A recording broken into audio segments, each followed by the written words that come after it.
Are you overwhelmed by all of the accommodation options that you have? Do you stay on Disney property? Do you stay off property? What are good neighbor hotels? What do I really need? What else am I going to do in Orlando?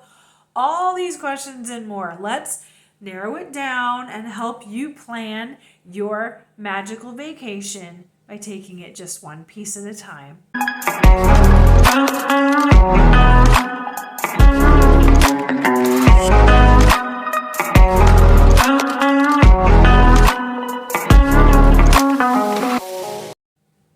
Hi, I'm Laura with the Disney Slowdown. Thanks for joining me. I'm going to help you plan your magical vacation with your special needs kids. Slow down, savor the moment, avoid the meltdowns, stay on budget, and still have a good time. I know it seems like a really tall ask, doesn't it? But it's possible. And I know that hotel accommodations, that's one thing that probably stresses you out more than what you're actually going to do in the parks. So let's just take that big chunk of your planning and let's kind of break it down and focus on little smaller questions that may get you to the answers and narrow your options down because we really do have a lot of choices. I did a video, can a family of 5 actually go to Disney World on $5,000? The answer is yes. I break down that math in the video and I'm going to link it right here. So go ahead and watch that if you have not already. Let's talk about just the accommodations and the different options that you have once you get into Orlando. The first thing, obviously, is Disney resorts. Of course, everybody wants to stay on property and be in the magic bubble. If the Disney resorts are not in your budget, or maybe they don't fit your family. I mean, everybody wants to come and save money, but if you have a family of 5 or larger, you're talking multiple rooms at the Disney resort because there's not a lot of options for large groups on property. You know, there's a Google spreadsheet that I have created to kind of help you think through these questions, and I've added tabs for accommodations. And not necessarily listing out all of the accommodations, but listing out some questions that you should ask yourself to kind of help you narrow down your choices. Now, I have a link to my Google spreadsheet in the description box. Yes, you're going to give me your email. And if you've clicked that link before and you went, whoa, no way, I'm not giving you my email, don't worry. I am not one of those crazy people who's going to send you emails all the time. That makes me crazy. Okay, I don't want that to happen when I sign up for some piece of information that I really want, and I'm not doing it to you. Okay, I promise. This really is just a tool, but yes, I am collecting emails. I may have something fun in the future, but don't worry. I don't like to look at the emails that I get. I'm sure as heck not going to sit down and write one.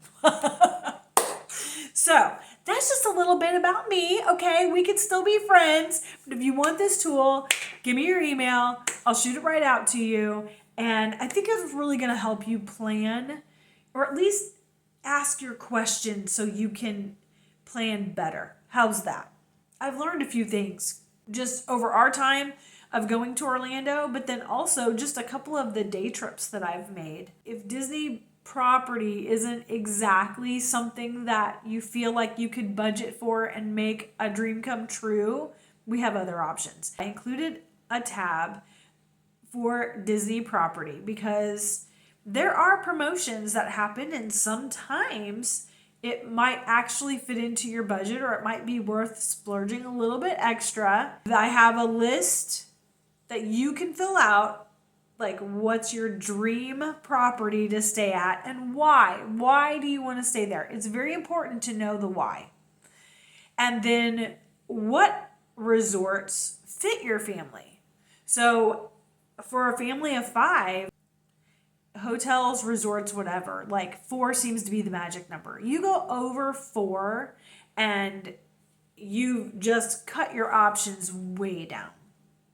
And I'm talking about everybody staying in the same room, right? Not having 2 separate rooms or adjoining rooms or anything like that. That's something that we always have to look at And it's frustrating when it's, 1 to 4 people, and then we've got that 5th person and they're like, you're going to have to call. You're going to have to call. I'm like, I don't want to call. This information should be on the website. Why is this a problem?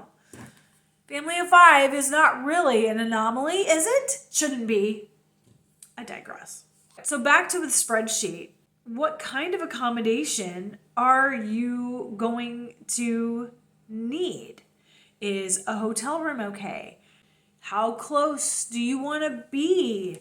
Proximity is really important, because I know even if you drove here and you spent 15, 20 hours driving to Orlando, when you're on vacation and that vacation clock is ticking, you do not want to be driving an hour one direction just to get to where you want to go. So taking into consideration all the places that you want to visit or things you want to do, especially if you're going to try and do Disney and Universal in the same trip, like there's a 30-minute drive easy between the 2 parks. And if you hit I-4 at the right time, it could be an hour or longer. So you really need to consider where you're going to spend the majority of your time and what area of town is going to be the most beneficial for you. I want you to ask yourself why you want to stay in a certain location or why you want to stay at a certain place. Like what benefits, what promotions, what attracts you to that specific location. Like for me, I didn't grow up coming to Florida or coming to Disney. I grew up with the wonderful world of Disney on my TV. I didn't really know anything about it. Is that something that's pulling you to Disney, that you have made these trips and you feel like you need to make these trips, or you just want to continue that because you had such a great time as a child? Or maybe you've never been and you want to go, but you also want your kids to experience it. I mean, those are great reasons to go. But can I please direct you to my Patreon, because we are going to have a mom's trip. Because I'm telling you, Disney is delightful without children. I don't know why we bring them. You don't need to feel guilty. I will arrange the whole thing. It's a lot of fun if you're going by yourself or with a group of adults. It's a whole different experience. I'm telling you, everybody needs to have that experience in their life. And I'm inviting you to join me. Go jump onto Patreon, say hi, and we'll just start gathering a group of like-minded souls who want an excuse to go to Disney and leave their kids at home. So what I like to do when I'm looking for a place to stay is if you kind of like hit your pinpoint of where you're going. Now the Disney bubble is huge, okay? But if you're talking Magic Kingdom or Epcot, obviously, then if you go about 10 miles in a radius around your center point in Orlando, 10 miles is going to take you 45 minutes to drive. I've driven 15 hours to get here. What's 45 minutes? Well, 45 minutes is still 45 minutes that you're in a car and you're not on vacation. You're getting to your vacation still. And you don't necessarily want to do that every single day.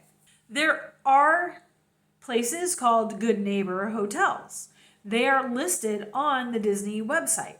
They actually can participate in the early entry hours. So if you are early to rise people and you want a rope drop, then you're going to want to make sure that the hotel or resort that you stay in can accommodate that. Disney Springs area hotels are allowed to participate in early theme park entry.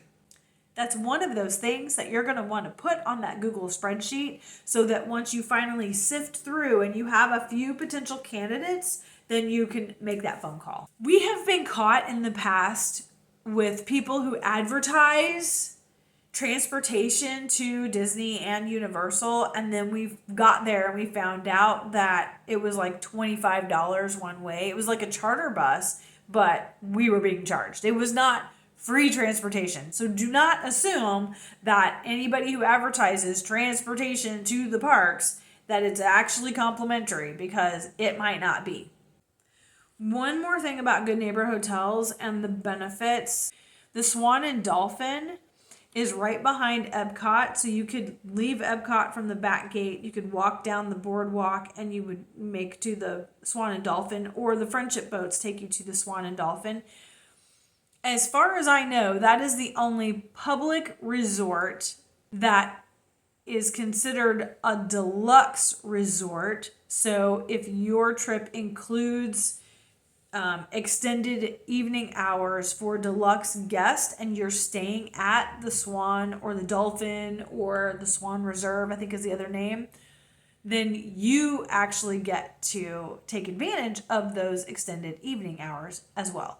That's kind of like one of my dreams now. I've stayed at the Swan and Dolphin before. It's a really nice resort. We were there for a convention and we got tickets. That was the first time I went to Magic Kingdom. I was like 28 years old, I think. 29, something like that. Do you have my spreadsheet? Are you working through the spreadsheet while I'm talking? You really should. Just go get it. It's fine. Have you subscribed yet? Have you shared this with a friend? Please do that. Like this video. Hit that notification bell. And come see me on Patreon. I'd love to get to know you. Have you heard about the One Key Pass? It appears to me that some of these search engines like hotels.com, Expedia, even VRBO, they are kind of combining their services. If you go to hotels.com and you book a hotel, then you're going to get hotel points or whatever, and those benefits you can use toward a future booking. Or if you book 10, I think you get a free one. I don't know what it is. But they've got those, basically a rewards program. But it looks like there are other engines that are joining together, so that if this time you do hotels.com, but next time you find something on VRBO, you're going to get those benefits combined. So you're going to have a greater impact on your benefits. And you know that I am a huge benefits person. I did a video, 5 clever ways to save actual cash for your Disney vacation. I'm going to go ahead and link that. If you haven't seen it, go watch it, because it really is good. I mean, there are ways that you can kind of pull these little amounts of funds together and start putting them in your vacation fund. It's possible. Speaking of VRBO, there are a lot of rentals, like personal rentals, so Airbnb and VRBO. If you look at that list and one of those questions is like, we need multiple bedrooms or we need a full kitchen, that's an option that you can go to. I would highly recommend that you read the reviews. I always read reviews. I don't care if it's a resort, a hotel, even a restaurant. Like, read the reviews before you give your money, because sometimes your money is not refundable and you get there and it's garbage, and you would have known that if you'd have read the reviews.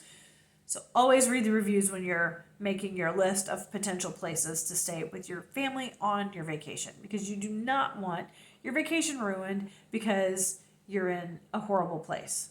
Another option would be resorts that are typically listed as timeshares. There are a ton of them. There is one website that I go to just to kind of look around. I kind of keep my thumb on it, and it's called myresortnetwork.com. So that's a place where you could go and you could rent somebody else's timeshare. Now, I want to give you some warnings. Basically, they help a company build new construction, and then they start selling out parts of it. But they are not something that holds value like a home does.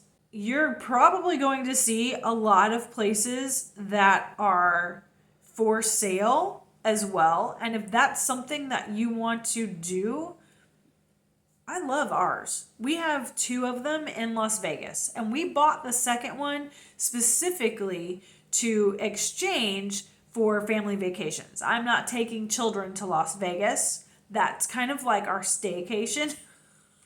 And when we were broke and didn't have any money, we could afford 2 plane tickets, 2 cheap, red-eye plane tickets out to Las Vegas and $100 in groceries. And the resort's really nice and it's quiet. The other one's bigger and more crazy, but I know that bigger one you can actually you can book it on Travelocity. So you're going to be able to find places like that have openings on some of those search engines as well. So if you need a kitchen, if you need 3 or 4 bedrooms because you got a whole bunch of people coming with you, or foster adoptive, if you have a safety plan in place and everybody has to have a separate bedroom, like you're probably going to want a resort like that and not necessarily a Disney resort. Let's just be honest, we know our kids, right? One thing about timeshares, if you decide, you know what, we could get a timeshare and we could be right there in Kissimmee, so many of them in Kissimmee, and we could just go every year and then we can get an annual pass or just get the tickets and go and have a great time. You want to make sure that you understand if that timeshare unit that you're looking at basically acquiring. I haven't seen any of them really for sale. They say they're for sale, but they don't hold value. So basically you're getting them for very little money and then you're agreeing to take over the maintenance fees. But the first thing I want to tell you is when timeshares started in this country, they were a specific unit for a specific week. So you need to look at that week and you need to say, okay, is this something that I'm going to do the same time every year? We had some friends who they had a conference in Orlando at the same time every year. So when they bought a timeshare, they were like, yeah, this is great. This is happening and this is happening. So we come down here every year the exact same time anyway. So it didn't matter. My family, we are more flexible. We didn't have anything that said, yes, this is where we're going every year. So there are more and more timeshares that are like floating weeks. Now, they're not going to include your high volume weeks like Christmas and New Year's week. Those typically are excluded from the floating time frame, but January 5th to December 20th, you could pretty much book any time in there whenever it works best for you. So you would have a little more options there. Look at the maintenance fees and what they are. The maintenance fees always go up. They just do. The cost of everything goes up. I still love ours. It's a place that I know. So when I go back and I walk in, it feels like I'm coming home. We don't have one in Orlando. We've exchanged ours several times for different places in Orlando, and they're nice. And you can look on the website and you can see the pictures, like do they have a pool? Do they have a hot tub? Do they have a play place? All of those type of resorts will have some kind of a calendar of, schedule of events. So maybe they take you grocery shopping on this day, or there's some kind of fun activity by the pool here. I mean, we've done everything from Build-A-Bear to tie-dyed shirts to trivia for candy and popsicles. I mean, they keep the activities going. And they're kind of nice to just do a staycation. We're actually going back to one that we've been to a couple times before in Pompano Beach this summer. And it's really nice to just kind of hang out, get the schedule of events, decide this are things that we want to go partake in, and then kind of chill out by the pool, So they have a lot of really good benefits to them. Now, Whyndam is a whole nother beast in the same category. Whyndam has done points. So there are not many Whyndam deeds out there. You're probably not going to find Whyndam on My Resort Network because it's a point base. It's not necessarily a week to week. I have heard people tell me that they go onto eBay and they rent points. So it's the same type of thing, but you just go to a different location, you rent points from somebody, and then you rent the points, they book the week, and then you go. I would do more research into that. I personally have never done that, but I've talked to several people who have, and they're like, yeah, it's great. There's no problem. Same with DVC points. Here we go. The Disney Vacation Club is a similar situation. There are places where you can go and you can rent points so you can stay on property. But remember, this is the Disney Vacation Club, so this is the Disney timeshare. It's going to be more expensive, but you are going to have that more, full kitchen, multiple bedroom options versus the Disney resorts, which are hotels, basically. Let's just call them what they are, okay? So if a hotel room isn't going to work for you, then the DVC might be something that's in your budget. It also is going to depend on when you travel. Everything is surge pricing. It's not just Disney. It's travel. Airline tickets are surge priced. Hotel rooms are surge priced. I stayed at a hotel last month and it was on a Tuesday night. I picked it up for $50 for the night. I was super impressed with this resort. All hotels and resorts, no matter what they advertise, they are going to have resort fees. That could be up to $35 per night.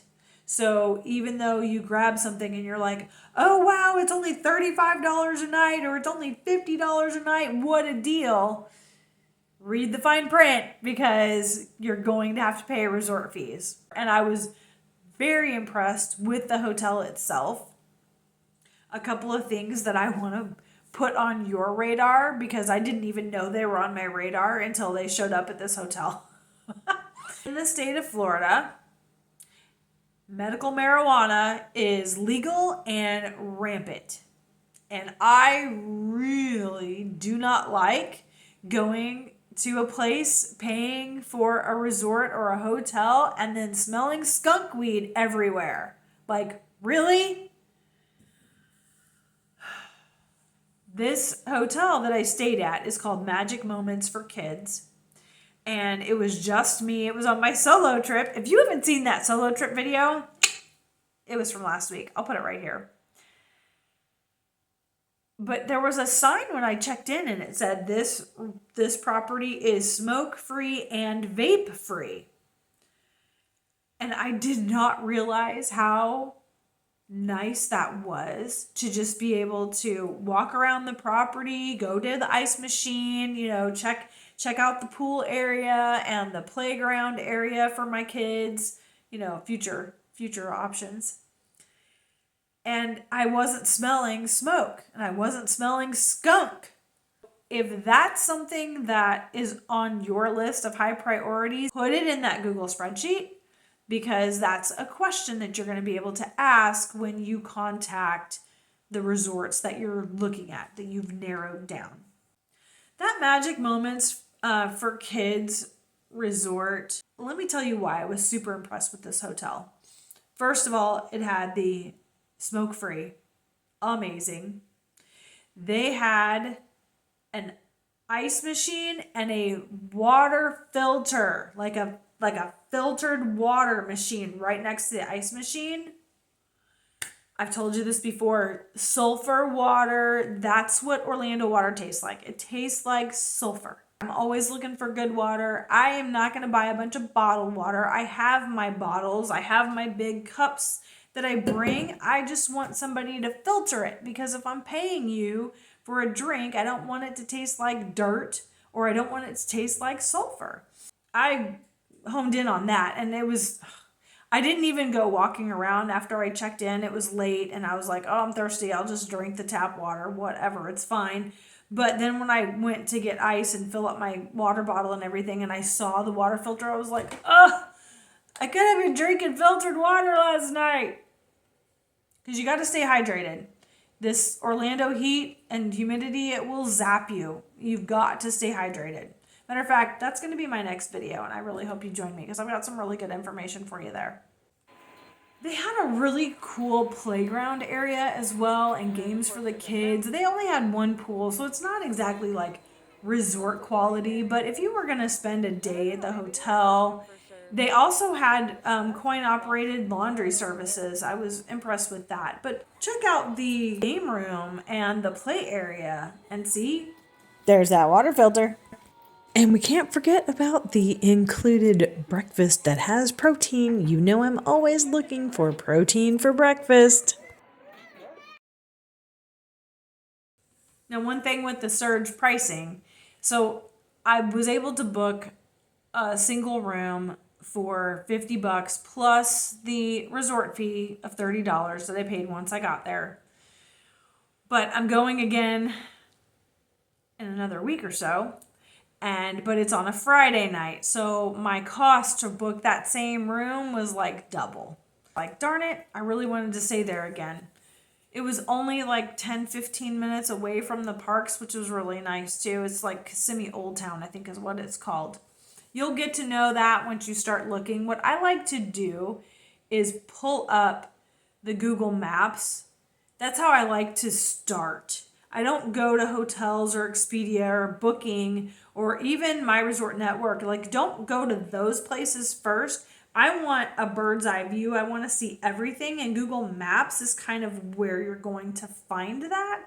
So if you start at Google Maps and you say, okay, here's my center point, let's do a 10-mile radius and kind of look in, zoom around, and then you can go to these other places. But I found that magic moments for kids by doing a Google Map search. And then I opened it up and I looked at all the different places that I could book it from. And I was like, $50? What? And it was cheaper than like hotels or bookings.com or Travelocity, which are other places that I go to. So start with Google Maps. That's a good place to start. What I don't want for you is to stress out, overpay, and just have a miserable time. Like, the whole reason why I started this channel was to help you plan. And I feel like the more planning that you can do before you arrive, the less stressful your during is going to be. So I just took this spreadsheet and I just keep asking myself questions like, what are the questions that we need to answer before we can select what we're going to do or where we're going to stay. And the same thing goes with the parks. The spreadsheet has multiple tabs in it. So we've got information about each of the parks. And I did put on there if, the attractions or the character meet and greets are DASable, because I know that is a concern, and it can be a time saver or at least a helpful planner. So you're not, again, with the DAS program, which is changing May 20th. So if you're planning a trip, just kind of keep your eye on how things have been changing. But when we have used it, it kind of helps you to plan a little bit. So you know that, okay, I've got 30 minutes to kill or 30 minutes to make my way over to that attraction. And what I love about it, as opposed to like a lightning lane where you have to arrive in this 1 hour window or you lose your lightning lane, that just doesn't work for our kids. I love that the DAS is you can arrive by this time, but if it takes you 4 hours to get there, okay, in the comments, like, give me a high five if you know what I'm talking about, because this video is for you. This channel is for you. If it takes you 4 hours to get across the park because of meltdowns and squirrels and, we have to take lots of breaks, and you don't lose your place in line. Just whenever you happen to get there, that is when you can go ahead and get in line. Now, you can't book another one until after you've used the first one, but that's totally fine because that program allows my kids to handle the amusement park at their own pace. So it really does reduce the stress of taking these children to these big amusement parks. I haven't heard a lot about how it's changing. I haven't really paid much attention, but I really hope they don't screw it up. I digress. If that's something that you're going to be needing for your group, you definitely want to look at the changes to the rules, and everything will have to be published by May 20th because that's when the new effective date is happening. I hope this video was helpful for you. I really do want to alleviate some of the stress of planning. Disney can be a major undertaking, and I know it takes a lot of time. And I feel like if you have a budget and you can ask yourself some of these questions, and there's room on that spreadsheet for you to put more questions on there too that you think of. That's just kind of how I process things. I don't know. Is this helpful for you? Would you please let me know? What other questions would you ask yourself? If you do want to stay on property, I want to point your direction to my good friend Daria. She is my Disney person. She has booked our Disney cruise. She has booked our Universal hotel stays, even when we went down for just like a couple of days, because if the resorts are going to pay somebody to help us, then I'm going to let them do that. Support small businesses, right? And travel agents are small businesses. I am all in favor of using a travel agent. And if you don't have one, or if you have one and you, for some reason, were worried about using them, the resorts pay the travel agent the commission. It doesn't come out of your pocket. It doesn't cost you anything to use a travel agent. And they are really well versed on the offerings and the promotions, and they'll keep you up to date. So it's always a good idea to have an extra set of eyes, because planning this vacation is not your only priority in your house. Believe me, I know. And so it's real easy to stop watching and then you miss a promotion that you really wanted to take advantage of. I have seen like Disney Plus, I think it's Disney Plus subscribers, and they're offering free dining plan if you stay at certain resorts during certain times, but there's more caveats to that. Like you have to have 4 park day tickets, and you have to include the Hopper Pass. Is that worth it? That's a really good question. It depends. Is this your first time? Are you planning on doing a Hopper Pass anyway? Those are questions you're going to have to ask yourself. Okay, I didn't specifically do a video about the dining plan, but I do have a planning your food video. I'll go ahead and link that here. It was one of the first videos that I did because that's kind of important to us. You got to plan your protein for sure. So if you haven't watched that, I'll go ahead and link that. And if you have any questions about the dining plan, that's where you really just have to break down the numbers. And I do have the current cost of the dining plan on that Google spreadsheet. So you don't have to go look for that. Just make sure you keep it updated if they, change it again, which I'm sure prices will increase probably again this year. All right. I hope that this has been helpful information for you. I hope this helps you have less stress around planning your magical vacation. And please comment below if you have any questions. What did you like about this video? What information would you like to see a video about? I would love to hear your thoughts and hopefully entertain your ideas. Come and find me on Patreon, and we'll see you on the next video.